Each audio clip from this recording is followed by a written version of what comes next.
Hey. All right, and welcome back to another episode of Semper Fallis, where we the people are always dicked. And tonight we're going to discuss police body cameras, and we're going to talk about whether or not they're good, and we're going to try to come to a decision together whether or not every police officer should wear them and when they should wear them. We're going to also talk about mutual combat. Is it legal? Should it be legal? And should we do it? Should we all be engaging in mutual combat? And then the last thing we're going to talk about, which is going to probably turn into a lot, is gas prices and how we've seen them going up like crazy and what's causing it. So get ready. It should be a wild ride. So Doc, why don't you start off telling us a little bit about police body cameras? What do you know? So I think the worn body, or what do they call it? The worn body camera, the WBC they call them now. I think it's a really important thing that's come a long way, because before the objective truth was just the word of the law or the lawyers manipulating whatever the case report was to suit their needs for a conviction. And sometimes, actually quite often, was the case of the subjective report from a person, a witness. The true objective report should be that body camera. And, I think they're great. I also think the cops have found some pretty nice little loopholes to abuse the shit out of those privileges. Yeah, I think so. Without consequence, too.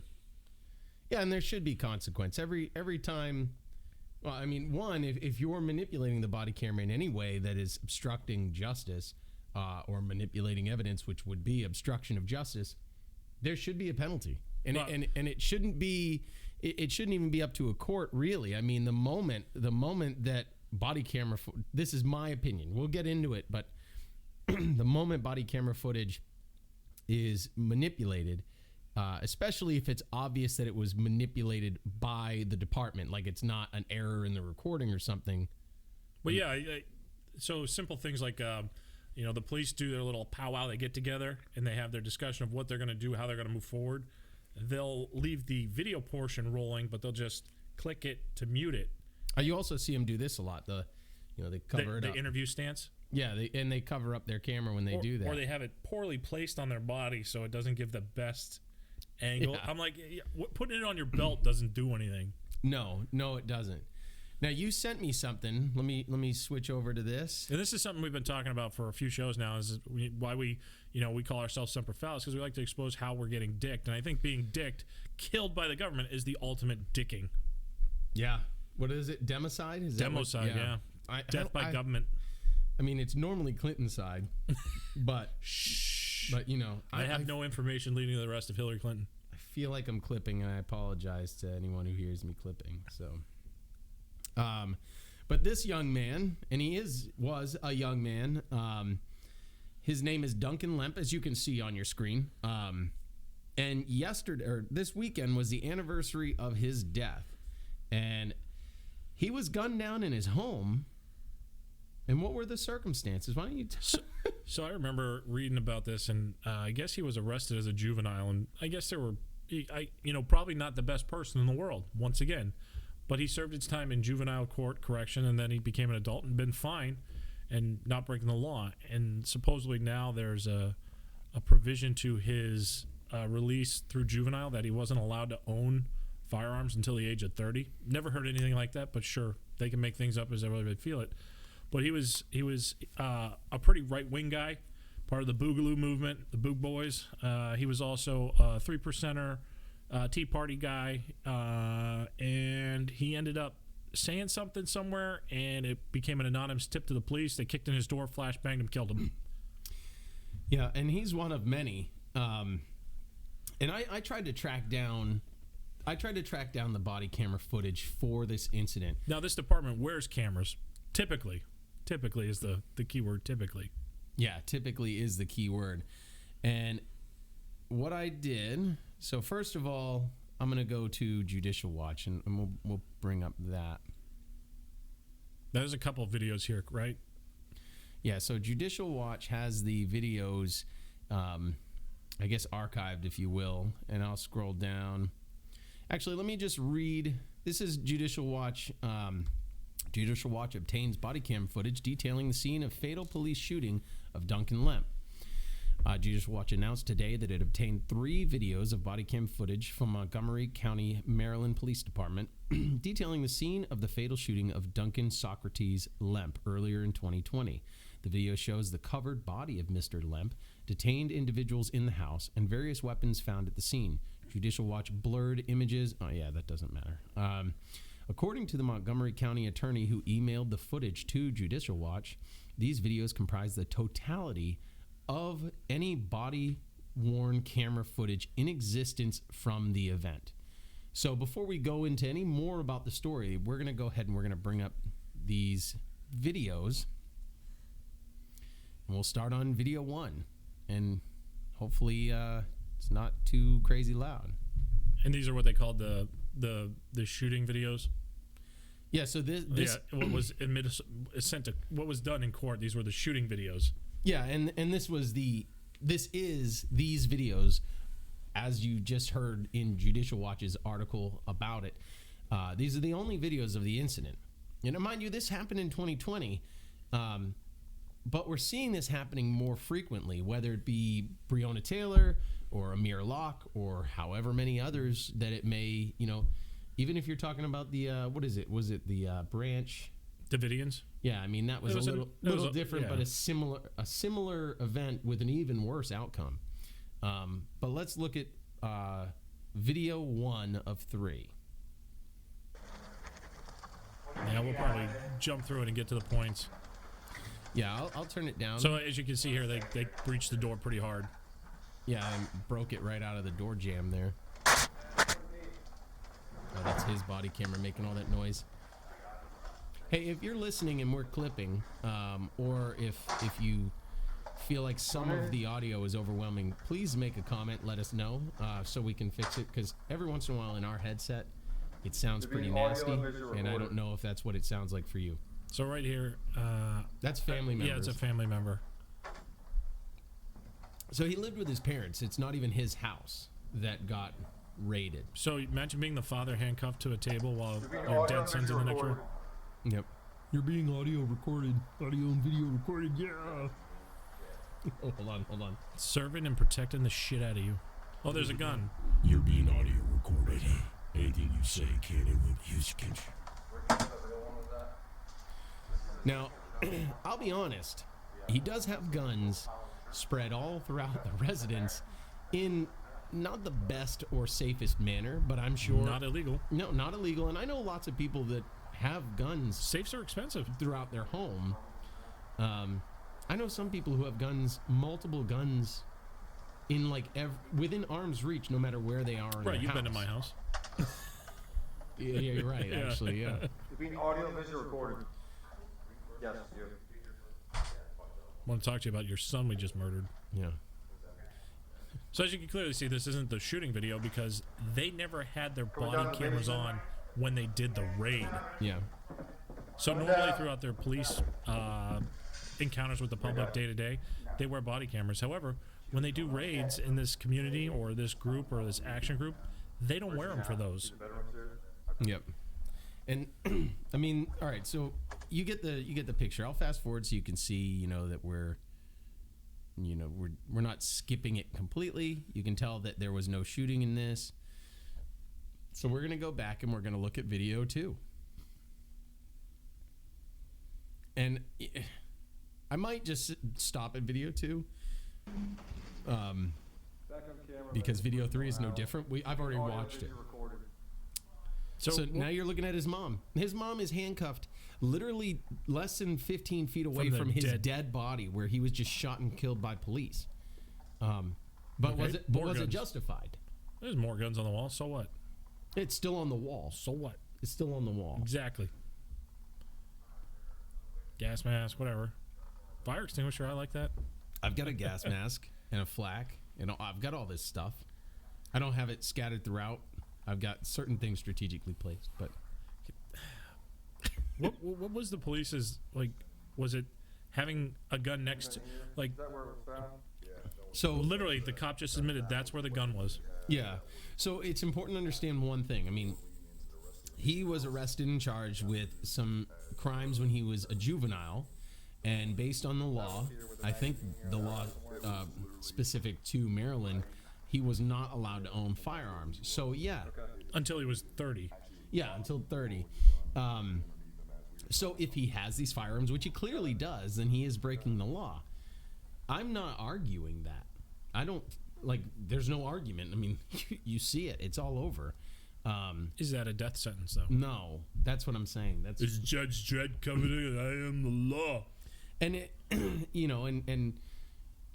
sitting here looking at the two of us, someone might say, "Oh, well, you only care because it's this 21-year-old white kid," and that's not true at all. That one of That is not fair to say. first video, we spoke about Breonna Taylor, and we spoke at length about Amir Locke, which he was just a bystander sleeping at the residence where a no-knock raid took place, and he was killed before he even got the blankets off of himself. So they're saying this is a shotgun that was rigged to the door. It's an alarm that uses a shotgun primer and powder to make an audible bang when the tripwire is pulled. Yeah, do you think if you the open the door that it's going to kill you? Yeah, no.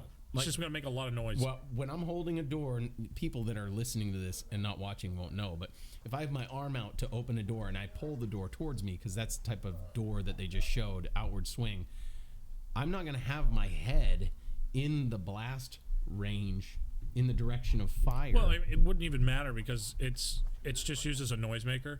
There's no barrel around it to send the projectile anywhere. It just goes bang. I mean, what it does say, though, is, yeah, maybe he's a bit paranoid, but that, once again, not a death sentence. No. I'm a bit paranoid about World War III. That's because you're just a conspiracy theorist. Yeah. I am too. Yeah, give me a couple weeks and all my theories will be right again. I bought stock in Reynolds Wrap for this shit. Gotta get my tinfoil on. Mm-hmm. Oh my God, looks like one of them newfangled AR-15s. I've heard of them. It's a miserable situation, and when we start to break it down, good cops, bad cops, like the worn body camera should be on all the time because it's the only objective truth. Oh man, I'm pretty sure I didn't even have these on. I'm sorry. Oh wow! But now you're watching them, and where's video? Well, we'll go back. You're killing me, Alex. Yeah, this happens every time. I get so distracted. It's my ADD. Here, I'll pull up video 3 while we talk more about it. That's what post-production is for. Yeah. Well, this is only our second time going live, so don't give us too bad of feedback. Unless there's things we can improve upon, that like technical thing. Is it on their screen now? It is. All right. And I'm gonna make it big. There it is, guys. You can see it. Oh man.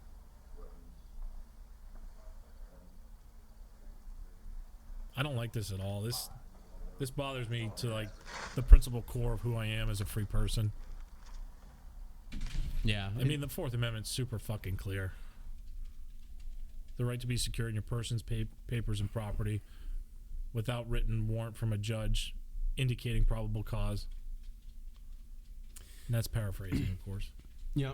So if you remember, so there are some cases where body camera footage has been used to prove people's innocence and prove that they were abused by police. Or framed. And there's body camera footage that proves police acted accordingly, and because of their actions, they maybe saved a life or prevented further harm from coming to somebody else. So if I can find out how to close this damn thing. Do you see it? Escape button. Escape. Oh my God, that worked? Uh-huh. What is this? It's like working on an Apple IIe, man. I know I sent it to you. This guy here, we're going to pull him up. This guy pulls off a hell of a shot, too. So this guy, Nicholas Reardon, if you guys don't recall, in Ohio, I think it was a year ago, Nicholas Reardon was involved in the shooting of Mikaya Bryant, and Mikaya Bryant was literally in the process of stabbing another girl. Well, it started as a fight in the front yard and then spilled out, and then all of a sudden a knife got brandished, and the cop had already made contact with the aggressor, who dies. You can see in the picture. I don't know. Is it up for them?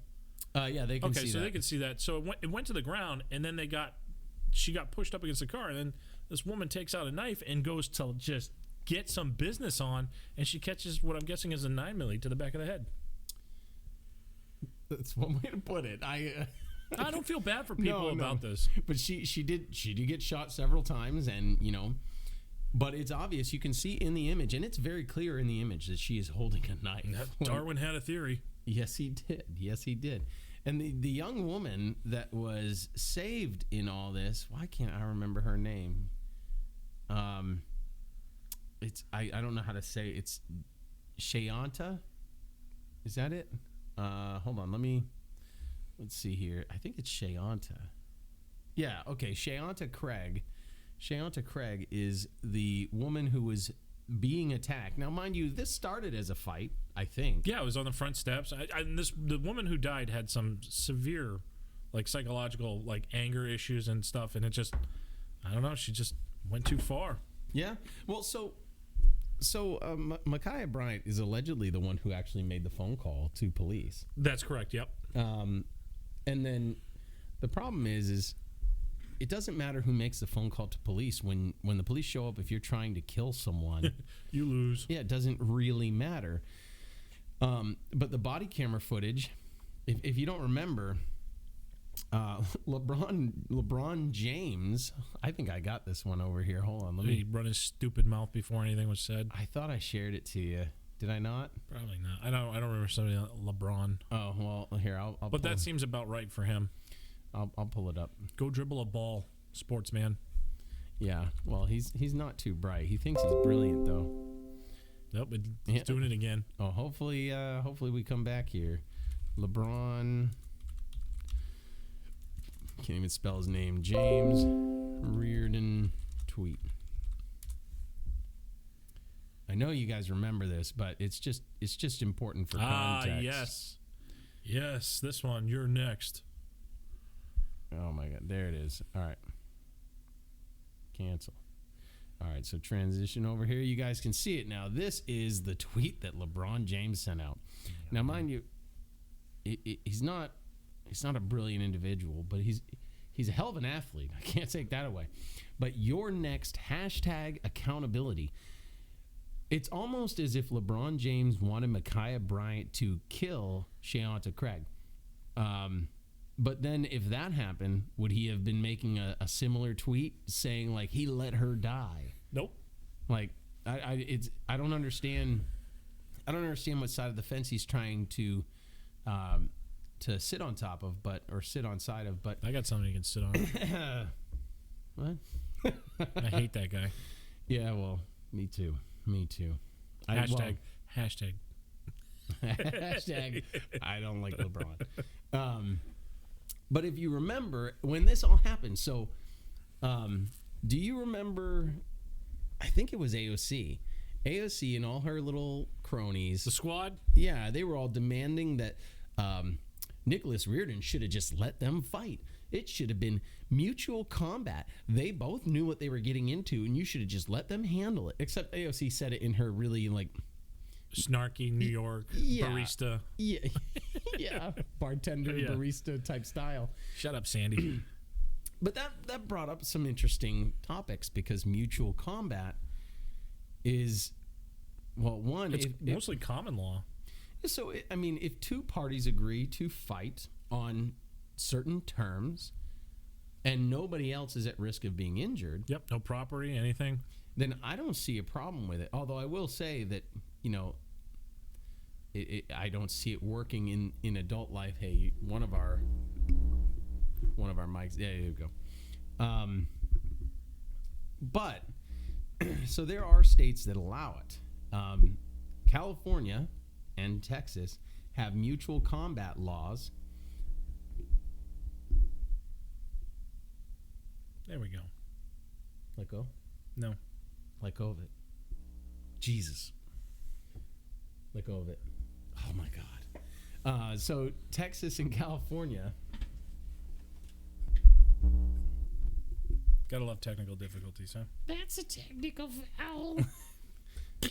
So California and Texas have mutual combat laws.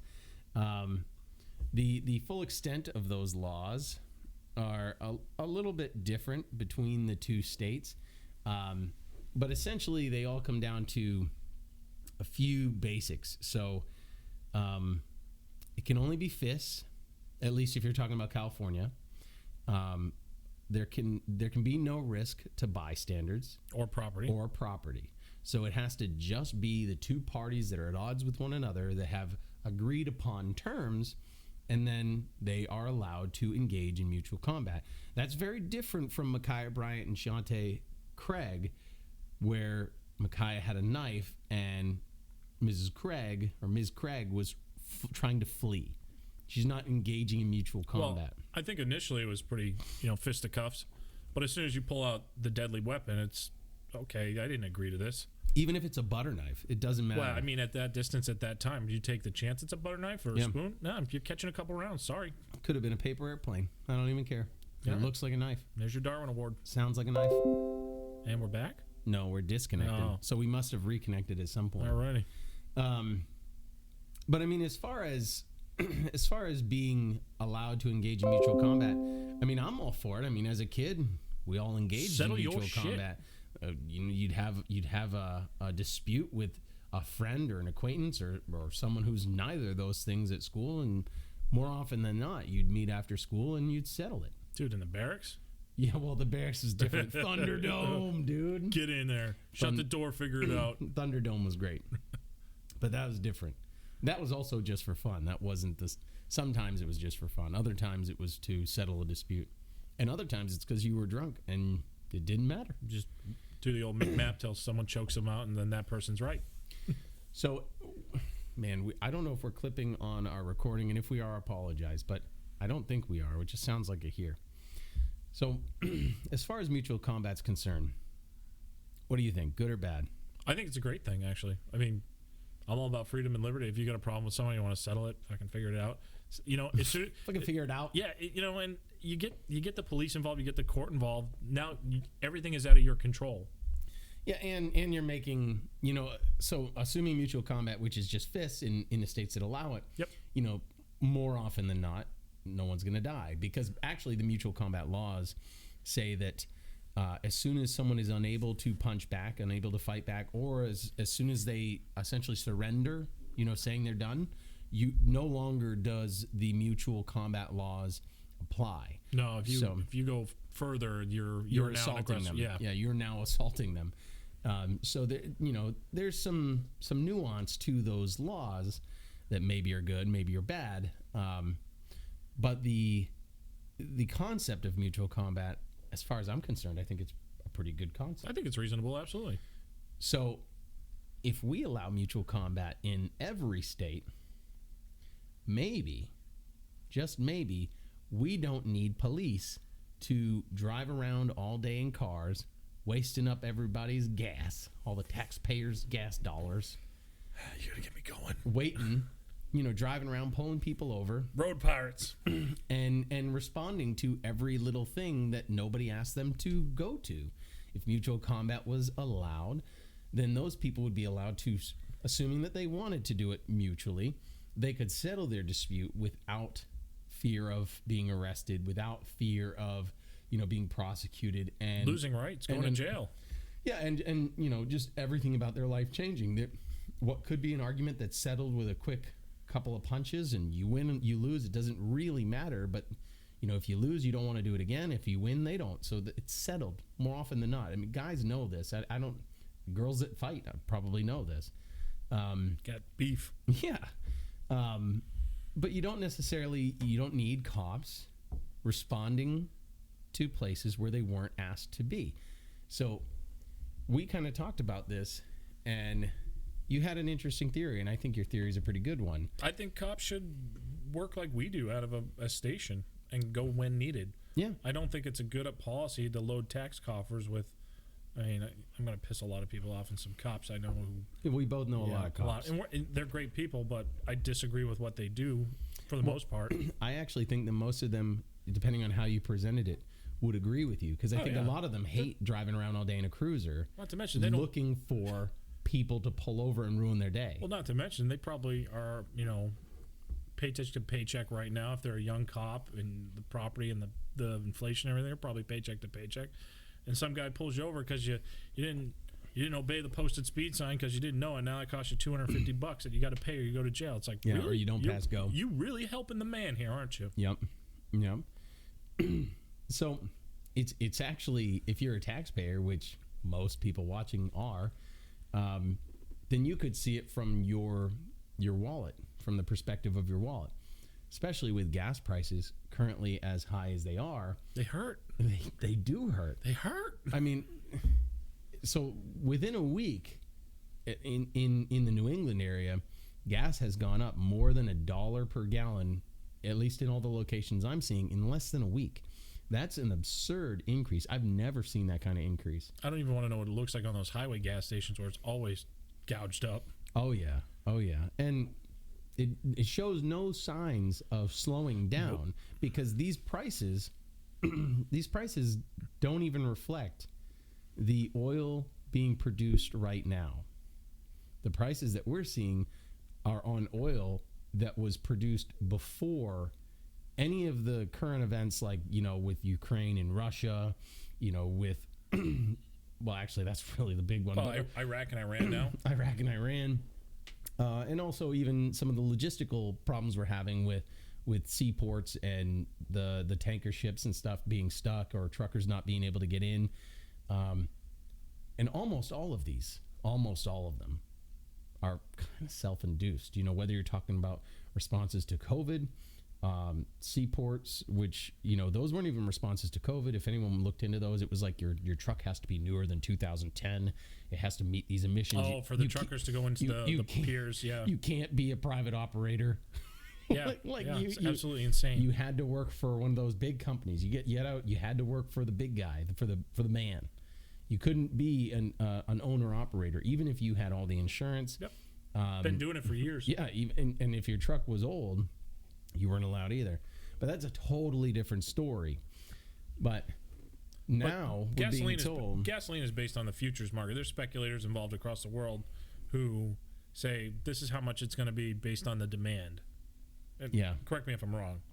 Yeah, no, and we don't even see the future right now. You're seeing what was 2, 3, 4 weeks ago is affecting now. I think begging in Iran is a terrible idea. They're not our friends. They're not good people. I'm sure the people there are probably just fine, but it's the governments. People could give two shits. It's the people in charge who are making lives absolutely miserable. So I don't know if this is the greatest source right now to pull up the Blaze, because it's an obvious bias. It's an obvious bias, but I'm going to pull up the Blaze. I don't read the Blaze. I actually don't really care for Glenn Beck, although I think he's very smart. I just can't listen to him. But the Blaze Media writes, Dem pollsters say good news is Biden can now blame Putin for high gas prices, but admits they were going up before war. That's funny. The fucking duality of that statement. Yeah. And we saw him going up. I mean, before. Now, I'm not saying that this was all Biden's fault, but before Biden took office, I was paying $2, $2.10, $2.08. Yeah. It wasn't unheard of. And $1.89, I remember. $1.89. That was a good time to have a truck. Oh yeah, $1.89 brought me back, man. It felt like high school. Well, I mean, it was still like $1 then. No. Yeah. Gas was that cheap? Yeah, At dude. one point in time? Yeah. Oh, I missed that. Once upon a time. Didn't we invade Iraq to make our gas go down? No, we invaded Iraq for the petrodollar. God damn it. So it's similar but different because it had something to do with petro. So what was I doing there? What were we doing there? We weren't doing anything. Yeah. We were so playing unproductive. we were playing in the sand. I met great people from Nepal. I met people from Uganda. I met people from Iraq. Where you at, Al Assad? Yeah. Yeah. Yeah. Camp Cupcake. Yeah. We had a Pizza Hut, bro. Oh man. War experiences will vary. Yes, they will. Some people get Purple Hearts. Some people get like a purple heart latte, like drawn on their latte at the Green Bean in Iraq. That's a real thing. So back to the topic. Is this I'm going to ask you straight up. Is this Bad Vlad's fault here? Everything's Putin's fault. I know, but I need you to get away from your liberal talking points for 1 second and tell the truth. Can we blame this all on Vladimir Putin? I think it's right-wing extremists. They did it. All of it. They planned this. I mean, is it Putin's fault? I don't think so. If we open up the last year and we graph it of the energy sector, we're going to see that there's a steady red line increasing, and that it skyrocketed about 6 weeks after Joe Biden was sworn in as president of the United States. Well, what did he do on his first day? Do you remember? Well, yeah, he got out his big book and passing out pens. I'll show you how I'm going to destroy the country. Here you go, Nancy. Here you go, Chuck. He actually said, if you remember, he said, What am I signing? Oh, that's right. That's right. Yeah. What am I signing? What am I? They could have put anything Someone in put front a of him. 9-year-old in front of him. Get his focus. No. He would have been distracted. He would have been smelling the kid. You smell great. That's what he would have been doing. Man. I love this thing. So yeah, he this is the guy we elected. And I say we, I use that term lightly, that elected him. I like when you use it loosely. Yeah, you do. So he gets elected, and he was the guy that ran on the campaign. Wait. Did he get elected? Well, yeah, that's the whole. I don't know. No, we can't actually talk about this. You will still get removed, by the way, if you talk about this. We get And demonetized for what it's worth. We're not. We barely have a following as it is, so we're not going to go into detail on the election. But His first day, he was the guy who said, we're going to end petroleum, we're going to stop it, we're going to kill it, it's going to be dead, we're going green, solar, wind, geothermal, and they don't like to say nuclear, even though it works really well. nuclear is the best. It's clean. It It's produces steam. So I love when it's an interesting dichotomy that we have right now in our culture, because we have so many people that think nuclear is terrifying, and it's so bad for the environment because you have to dispose of the nuclear waste, and you have to like bury it out in the sand somewhere far You away. mean where it came from originally? Yes. but those same people are telling you should drive a Tesla or a Chevy Volt or one of those EV cars. What about that dude that's driving an 89 Honda just trying to get by? This is an 89 What, Honda. what did Pete say to him? He said that you should just get a Tesla if you're going to complain about the gas prices. Have you been to a Tesla showroom yet? I actually looked at a Tesla online. I have too. And I looked at the base model. I was like, oh, that's not bad. And then I think I like clicked like leather seats, and it was immediately $100,000. Yeah, And I'm just joking, but I'm not completely. I'm being facetious because the price literally went from like 60 grand for the base model. So I Click like one thing, and it's like. the wife and I love the idea of an electric car, but they're not affordable yet. Wait, hold on. I want to do my Steven Crowder. Oh, here it comes. That was good. That was good. Louder with Crowder is gonna demonetize us now. Shit. Copyright infringement. Probably. Yeah, we went to the one down in Boston at the Prudential Center. We scoped them out. We were like, oh, really cool, but we knew they were too expensive, and they were talking about this new model that was coming out that was going to be like the everyman's finally affordable Tesla, and they had one there, and it was beautiful. It was the station wagon? No, I think they call it the Model 3, the S, and then there's the SUV one, which is like $88,000 to start. But it was a nice car. It was really cool. The idea is really, really awesome, except for the price. They market it in Massachusetts as $35,000 because you get a $15,000 tax break off of it from the state of Massachusetts. You don't get that from New Hampshire. So first of all, the fact that the state is going to give you a tax break for buying, they're subsidizing you to buy something. So I'm going to get into that separately. If it's so amazing, you would buy it yourself Yes. based on the law of free market. Yeah, and Elon Musk is not one who shies away from free market, but at the same time, if you hold on, but going back to the people that bitch about nuclear power and the fact that you have to bury the nuclear waste, they're going to buy these EVs, these electric vehicles. Those batteries go in landfills. Yeah. Well, they have to go in separately. They essentially get disposed of like nuclear waste. And if you look at the places where they mine the lithium and the cobalt and the other minerals that have to go into those batteries, it literally looks like they're digging an asshole into the earth. Yes. This is not Strip mining. good for the environment. So rather than, abandoning what we already know works and, deciding to change the whole deck. And we're not creating any more pollution as is. No, actually, we've been very, what's the best way to describe it? We've been very progressive, as much as I hate that word, in reducing our carbon emissions as a country, more so than most other industrialized countries. Absolutely. Because if you look at like China's still developing, so they're allowed to just keep all that corner of those islands out in the Pacific that just dump their trash straight in the water. Oh my God! Oh, it's bad. Well, I think it was. But America bad. Well, I mean, I have a lot of family members that were in the Navy, and what are you saying? I'm sorry. No, but on the ships, they used to. I'm sure they don't now, but they used to just throw all the trash overboard. So, I did it again. Did you bump it? Yeah, probably. Stop touching it. Yeah. So they have what do they call it? It's like a masher. Mashes all the trash into like a steel cylinder, and then once you get so far out to sea, they weight it down. They send it to the bottom of the ocean. Send it. So that's how they take care of trash on ships now. Well, that's good. I mean, they don't just throw trash bags over the side. I mean, I like the way they used to do it, but that's before we knew how bad it was. Yeah, it was pretty awful. I mean, but so is it Putin's fault? No, this is self-inflicted.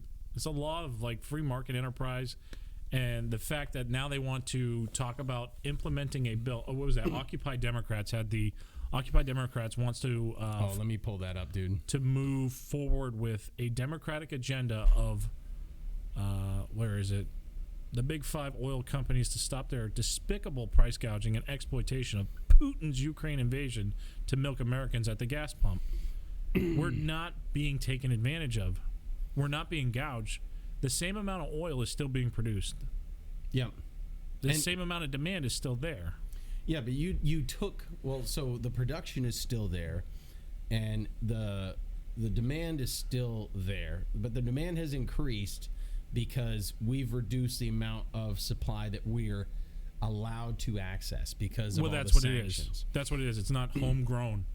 So I guess for anyone that is wondering, so I don't know the percentage to you. It's Russian oil or Russian petroleum products that we import in the United States. It's a very small percentage. I think it's like 3 or 4%. It's a very small percentage. Now, for anyone who's thinking to themselves, well, why would my gas prices go up? Well, the answer is because other countries used to rely on Russia for a massive portion of their petroleum products. That's what Nord Stream 2 was supposed to facilitate with most of Central Europe. Yeah, and especially Germany. And so Germany, being a NATO country, and almost every country in Europe practically is a NATO country, there's only a handful that aren't, they're all sanctioning Russia and not allowing Russian petroleum products to be imported there. So when the U.S. sanctions Russia and we don't take in Russian petroleum products, it's not really a big deal for us. But for like Germany to do it, that's 30%. They're sacrificing a massive chunk of their oil or petroleum product supply. And so when they go to find another source, whether it be Iran or Venezuela or Saudi or some other country, offshore for them, wherever they can find it. Yeah, then they're going to go to other producers and beg for everything that they just cut out of their own imports. Well, that's what we're doing now too. Yeah, but that's why the price goes up. The price that you're seeing in petroleum products, if it is based on the Ukraine-Russia conflict, is not because of America banning it, but it's because of other countries that rely on Russia more heavily. When they ban it, then they have to go to the same sources that we do to get theirs, which means now there's a massive demand spike on the same vendors, asking for the same product. And that's just the way free markets work. I'm not a fan of the price being so high, but I understand why it is. And also, petroleum is a speculator sport, So they see, before the production, before the current production is here, they're already looking at what people are willing to spend and what they can get. And I will agree, I don't like the way they do that, and it does feel like gouging, but you pay it, don't you? You have to. As soon as people stop, all of a sudden, I guarantee the one thing that I think EVs will bring, let's assume that EVs reduce the demand on petroleum products, which I don't think they will. Well, then that would reduce demand. But if they did, then people driving vehicles, regular gas guzzlers, be freaking pumped of all those EV. You'll see a Prius driving by, you'll be like, "Thanks, man. Thanks, buddy. Thanks for lowering my gas price." It's working. but for all the people driving these EVs, I don't think they understand that electricity in a lot of these places is generated by burning fossil fuels. And if you ride on the bus, the electric buses in California, those buses are powered by diesel generators. Yeah, not sun rays. You literally are still using fossil fuels, but you get to convert it. You get to brag to all your friends that you're using EV, but you're really not. You're just pandering to. You're just an idiot. Is really what you are. Well, it's like people who are thrilled about the electric freight trains. I'm like, they've been electric for 55 years. They just use massive diesel engines to move the generators. So that's hey, do you know when we started? I don't know how long we've been going. About 37 minutes. Oh, that's not bad at all. So to me, I look at this bill that the Democrats want to bring against the big five oil companies, and I agree that there might be some price gouging, and I agree that they might be exploiting the current landscape of politics and geopolitics? I don't know. Yeah, sure. But I don't think it's Putin's fault. I think it's just... Is it Nancy's fault? Because it's us sanctioning Putin, but at the same time, like, if we're going to sanction him, why aren't we sanctioning Saudi? They're currently bombing, I think, Yemen. Yeah, like pretty indiscriminately. But we're selling them those bombs, so it's good for business. Yeah, that's true. And why are we going to Iran and asking for them to increase production? Not just going there and saying, "Hey, guys, do you think you can push out a few gallons this week?" We are literally on our knees begging them right now to increase their production and start shipping them to us because we've sanctioned them 100% no oil. Yeah, we're literally going there and be like, Can you please give us more oil, please? I'll stop eventually. This is a new mixer to us. So we've got our envoy over there, and they're with the mullahs and whatever, and they're trying to make a deal to lift sanctions with Iran and whatnot. And you know who's not even showing up to the meetings that hates us so much? Iran. You know who's mediating it right now? Russian diplomats. God. You can't make this up. And now we're getting in bed with the Venezuelans again, that communist dictatorship to ourselves. Yeah. Once a paradise, now a just despotic landscape. We're begging them to give us oil because Sitco says go. It does. And aren't the Sitco 6 down there? Yeah, and then I guess we're also in Nicaragua, seeing if we can get them to increase production. Great, you just broke the algorithm saying that country. Now we're gonna get banned. Did you know you can't say the Terminator's last name? Because I've never seen it happen, but Tim Pool's talking about it, where if you say the Terminator's last name, the actual actor, if you say his last name on YouTube, you'll get banned. Or you'll get censored. That video will be demonetized because they think you said, Oh, the N-word. Yeah. We're going to get banned for saying the N-word. Pulling a Joe Rogan. Yeah, but... So, we're begging for oil from a bunch of bad people who we don't like, that we're going to give money to them while we're giving money to the Russians to finance their war, who's now begging with China to support them and give them materials to fight in Ukraine. This is where we're pushing World War III. Oh, yeah. It's on this landscape. It's on this hill. A lot of it has to do... Actually, you know what? Everything has to do with petroleum products. And really, everything has to do with the oligarchs all around the world. The technocrats. And it's the manipulation of the entire narrative, not just the media narrative, but paying people to be swayed, paying people to do nothing but to be in a position in your company so that their dad can make decisions that benefit your company, and then they'll put 10% aside for the big guy. Those kinds of things. Those kinds of things are. Well, didn't we get a little bit of information this week on the Ukrainian ties with Hunter Biden and Zelensky. Okay, yeah. Hold on. Let me bring this up. That was a little bit interesting. I was like, wait. So I know he has ties with Burisma, who he's making hand over fist, not doing a goddamn thing to help them. I think I sent that to you in a text. Give me a second. All right. But yeah, it was an allegation that Zelensky, Hunter Biden, and another actor are profiting right now off of the conflict. So it wasn't another. Well, it might have been another actor. I mean, when you mean another actor, you don't mean an actor. No, a third party. Yeah, a bad actor. Sorry. Schwarzenegger. Copy. Oh, you did.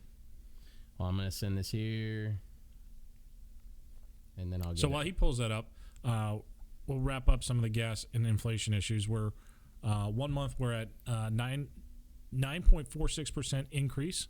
Over the quarter, we're 43.42% increase. Over the 1 year mark, we're 33.61%. And today's crude oil was at $102. Do you think we can hit $150, $200 a barrel, Alex? So I heard someone talking about massive civil unrest will happen around $150 or $180 a barrel. I don't know how far we are away right now. Well, we're not accounting for inflation, cost of living. This is just straight oil. Not LGBTQ plus P. Yeah, oil. it's not oil. It's not gas. How it gets here, the taxes. Just hang on, people. All right. So this video, by the way, I guess I should share. I'm going to transition it over here. This guy, before I play the video, I would just want to show his channel for the sake of giving them the credit where it's due. Gonzalo Lira. Yeah. So if you go to YouTube and you type in GONZALO space LIRA, you can see this video from the original poster. And this is kind of eye-opening. Now, I haven't done my due diligence to verify this, but I'm going to play it for you guys because, you do the DD. You tell me what you think. And if you think this guy's full of shit, that's fine. Because it might be very hard to prove.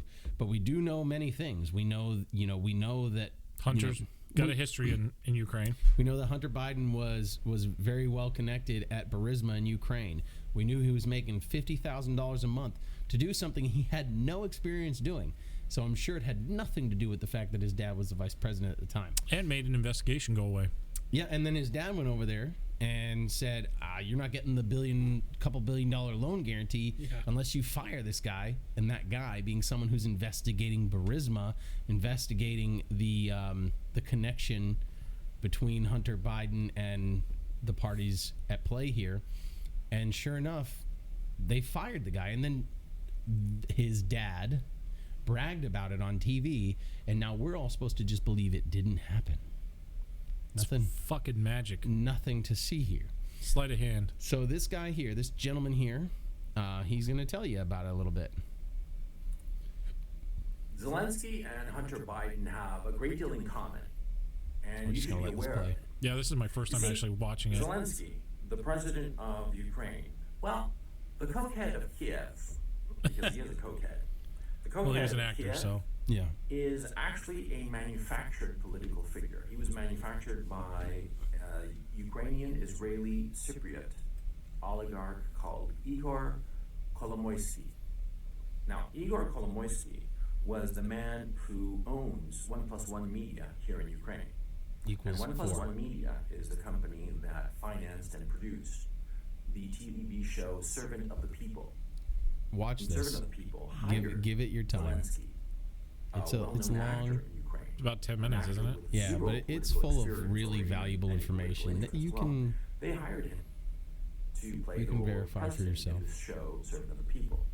Now, Servant of the People had huge ratings, but a lot of people say that it was really weird, the amount of propaganda and PR that was done for But the show. let's not play the whole thing. We'll put the link in the description. Any other show on any channel, the amount of PR, positive press, and all the rest of it, it was really pushed on people. Some people say, it But was this is really a astroturf. really eye-opening some people who know aspects of how to speak the Ukrainian big picture. and who have I watched mean, the everyone show should know that told me that Ukraine it's is a mildly State Department enjoyable puppet show, state. no big deal. But anyway, the show was hugely And- popular. And it ran from 2015 to 2018. You get it And in the almost description. seamlessly I was gonna comment. I don't even know where to comment on my own video. created a party called Servant of the People, same name as the TV show. There it is. There you go. And their candidate was Zelensky. Yeah, go ahead and A man watch with this on no your own previous time. Political experience and indeed no previous political. It's in the comments now. Sweet. Mofos. And Kolomoisky financed Kolomoisky. Zelensky to the point that But Zelensky today is a billionaire. Zelensky and How many actors do you know are a lot of people billionaires? tied with the Ukrainian state have all Who's the most successful? have their deep hooks into the State Department. So, I mean, if you're watching this, then more than likely you have either heard me ranting about this in person, or you've watched the show before. And so you probably already know that Zelensky, just like much of Ukraine, is essentially an alphabet agency puppet. Oh yeah. And it seems like all of Ukraine is that. Well, it looks like the chemical warfare people had their hands in there. And I'm not talking about the citizens. I think the citizens yeah, of they- Ukraine are literally the victims of oligarchs and governments, Western governments, and the Russian government. You know, these three forces are interacting and manipulating the way of life of the regular people there that just want to live, maybe raise a family, maybe grow some crops, and instead they're being thrown into war. They're being manipulated into thinking that, you know, this guy is Zelensky. This guy's a real, you know, person that they should follow when he's nothing but a clown. And I'm not saying Putin's any better, and I'm definitely not saying Biden's any better. So, and I'm not saying Trump's any better. I'm not saying Obama's any better, or Bush, or any of them. Clinton, definitely not Clinton. But at least Clinton got his rocks off. Yeah, well, you know. So if you choose to, It's actually really knowledgeable stuff. he goes into detail in a way that, you know, these are details that you'd have to be very creative to fabricate. I'm not saying they're not fabricated, but I'm saying that it doesn't seem to be the case, especially because we already know all the connections of Hunter Biden. So it's already there. We already know. You know, it's on the laptop that he gave up to the store to repair when he was on his like meth bender. infused crack binge. You know, Prostitutes, yeah, sniffing up Parmesan. Parmesan. the Colombian booger sugar. Uh, Maybe we should send him down to Bogota. yeah, no, He'll never come back. He'd have too much fun. It'd be like was it Deer Hunter? Oh God. When he stays there, Christopher Walken's, hey, I'm gonna fucking shoot this. I'm not going home. Come on. I don't know. That's my best Christopher Walken, man. You're talking to my guy all wrong. Yeah. So I guess I'm gonna stop this one because that's playing in the background. I don't know if you guys. Yeah, you did hear it. So we're gonna end it like this. You ready? Body cameras, are they good? Yes, when they are used. I think body cameras should be worn and recording anytime an officer is engaging in an incident. I don't think they have to have it on when they're driving their car Or doing traffic duty. and or, doing traffic no. duty. But when I say traffic duty, I mean just regular traffic duty. If they're pulling someone over for a stop, On. better be recording. And I think if it's not recording, then that family, regardless of what happens, is owed. Well, what's the punishment? Besides just we'll send it up to internal affairs and we'll get back to you. And I think it's a cultural thing at departments. I mean, I'm going to catch some flack for this. I work in a town where they don't even have body cameras. And I will say that the police there are good and they seem to be good people, and they're not overzealous in the treatment of, you know, suspects, if you will. But that doesn't mean I don't think they should have them. I think they should definitely have them because, like any police officer, and if you're a police officer watching this and you're like, oh, hell no, I don't want that crap. Just understand that if you're not a bad police officer, then that crap could get you out of a bind. It could save your career or save your life from jail. Yeah, if you're a bad cop, then I get it. I know why you don't want it, because you don't want people to see what you're doing. And that's why we, the people, are always dicked. And so we want you to have a body camera. So, Alex, mutual combat. I'm all for it, man. Yeah, let's square up and settle it. I'm all for mutual combat. What if I pull a knife on you? Should I get shot? Do I have a knife? No, if I don't have a knife, then yeah. Yeah. I was gonna load a video of us doing a shootout, but I couldn't get the Reface app to work. Technology. Yeah, but you know what? Because I firmly believe in some of the policies of the Old West. Like if you want to have a shootout at high noon, as long as there's nobody else around that could get hurt, and you're not going to hit their property. The old Burr-Hamilton duel. Yeah, exactly. Oh, dude, yes. 10 paces, and we'll see what happens. Yep. And Alexander Hamilton was a president, extreme federalist and president at the time. So, there you go. That thing is doing it again. I know. Historically, duels have happened, and whether or not you like the outcome, the dispute was settled. So I'm all for them. I think mutual combat, if it were allowed in all states, will be good for the people in the area, because like I said, it's mutual. So if you don't want to partake, then it's not mutual combat. So it's not legal. It's called assault. Yeah, then it's just assault. Then it's just murder. Then all the laws that we already live under apply.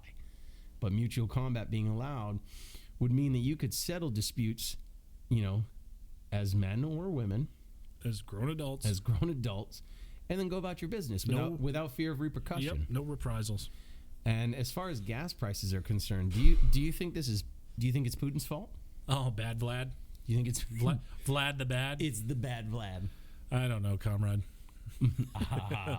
Duh. No, I mean, some of it has to do with the shitstorm between these two fucking dickheads in each office. The speculators are going to do what they do, and I mean, it's not going to get any better anytime soon. Have we seen gas prices higher in our lifetime? Yes, we have. Have we survived? Yes, we have. And we've seen them go back down. No. We have never seen gas prices higher than this. Oh, yeah. After, what was it, Katrina? No, this is the highest they've ever been on average across the nation. Yeah, I remember one time, though, I think it was after I got back. At band camp? No, we were at Lejeune and It's a different camp. Yeah, it's a different camp. And not Katrina, I think it was Rita, the second storm, went through the Gulf and took out like all the oil-producing lines. Was it Eileen? Irene, yeah. Irene. I remember that. Yeah. I remember that. They sent a bunch of guys down there. Gas got up to, on base, almost $6 a gallon. Now, that wasn't the average. The average is higher. But I've seen gas prices higher. I don't think they should be this high, but I don't get to make those rules. Yeah. So whether or not the gas companies are gouging, that's one thing. We need production to go up for price to go down now. Yeah. So my last question before we break off here. The Democrats' new bill to raise taxes on the Big Five. Do you think that bill is going to be good or bad? Well, as far as do you think that the impact that it'll have to the regular citizen will be good or bad? Well, I think the whole motto of the show holds true to that, because we're about to get dicked if they do that. Government is never the answer, ever. Yeah. If you want to make money, just follow Congress people. Just get into Congress. Yeah, literally, there are websites that do it. You can follow Nancy Pelosi's husband's trades, and you'll be rich. You'll be okay. Or you could follow Dan Crenshaw. He's a crony ass bitch too. So you took a swipe at Crenshaw. I'm so proud of you. I fucking hate Crenshaw, dude. I wish I had an eye patch though, because that'll be next week on Semper Fallis. He looks cool. When he jumps out of planes with his eye patch, I'm like, man, Crenshaw's so cool. And then I watch the way he votes. I'm like, Crenshaw's such a piece of shit. So when he jumps out of an airplane with the eye patch on, I'm always hoping for his depth perception to be shit, and he forgets to pull the parachute in time. Fuck that guy. Dan Crenshaw is the epitome of someone who panders so hard. I guess I'll keep going for a little bit. Someone who panders so hard to the right that you're like, you think that he believes in civil liberties and the Constitution and, less government. And then he took one for the team, brother. Yeah. But if it weren't for Dan Crenshaw and Congress people like him, or politicians like him, then red flag laws wouldn't have the teeth that they do.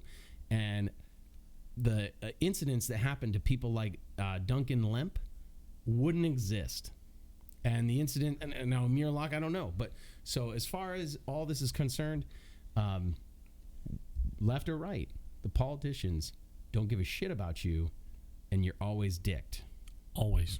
Always dicked. Semper Fallis. Thanks, everyone. Like, comment, subscribe, click the notification bell. Let us know. Oh, yeah. Please do. And please comment, because... that's how we get it moving. Yeah, I want to know what you guys think, and especially, if you like Crenshaw, tell me why I'm wrong. Yeah, tell us straight to our face. Yeah, I would love to know why I'm wrong. Later. Good night, everyone.